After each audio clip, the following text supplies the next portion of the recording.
Sometimes we get questions submitted in advance of the show, and something unusual arrived today, so I'm going to start with that. Some of you know we have an office mascot named Roxy. She's our therapy beagle, and she was curious enough about pads that she took the time to write us a letter.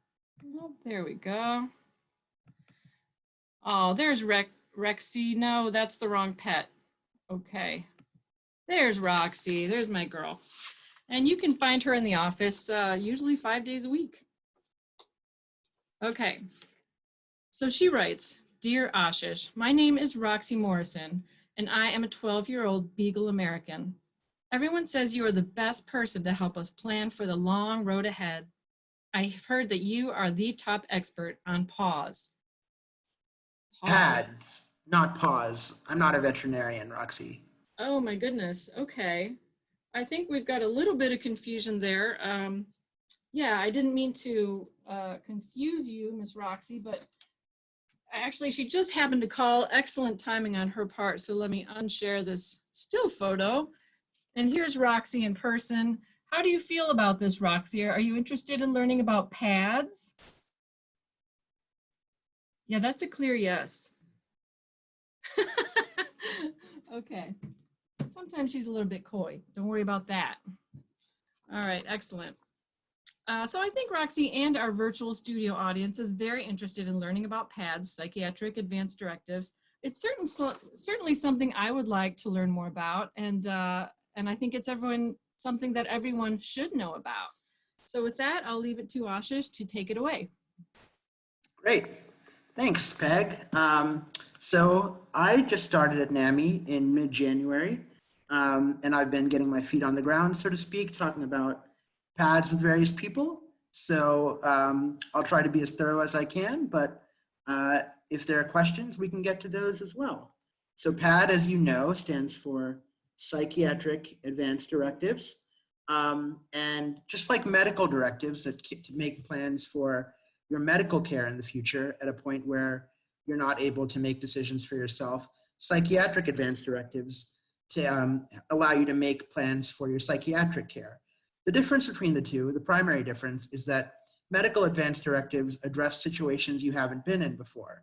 So for example, if you're worried about what might happen if, God forbid, you're in a car accident and you're unable to address the doctors and tell them what you want to do if you're in a persistent vegetative state or something like that, that's a situation you haven't been in already. Whereas with psychiatric advanced directives, what you can do is draw upon your personal experience with mental illness or the experiences of your loved ones, if you think it runs in your family or your friends have exhibited signs as well, and extrapolate. In other words, project into the future how you think you might want to be treated. So there are two parts of a PAD, basically. There's the advanced directive and there's the healthcare power of attorney. So the advanced directive has to do with the care that you're undergoing. So that has to do with potential treatments, how you want the doctors to approach what you're going through, and the facilities and perhaps in which you'd like to be placed. So that has to do specifically with care, specifically as you can tell by the title. Whereas the healthcare power of attorney is who you want to be in charge of making sure that these decisions are followed through on. And you can fill out both parts of this PAD, or you can fill out one. So in other words, you can fill out the advanced directive that has to do with the care aspect of how you're going to be treated, the medications, the facilities, the long-term or short-term treatments, or you could fill out the power of attorney without filling out the advanced care directive, and that would just entrust you more into the care of someone who was, a close person to someone close to you, a loved one or a family member or a friend.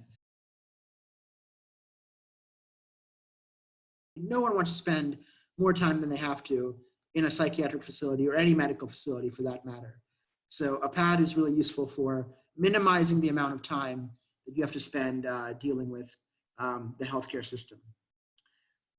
So I'd like to now take some time to go through the actual parts of a PAD.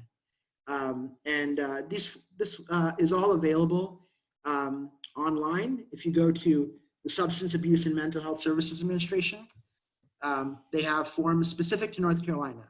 This is a nonprofit, a National Resource Center on Psychiatric Advanced Directives. And these are the forms for this particular state. They have every state available. They have every state available at this website. North Carolina's statutory form for advanced instruction for mental health treatment, the power of attorney, advanced directive. There were questions about where you file the PAD, with an attorney, with a family member. Well, a family member would not have any legal authority.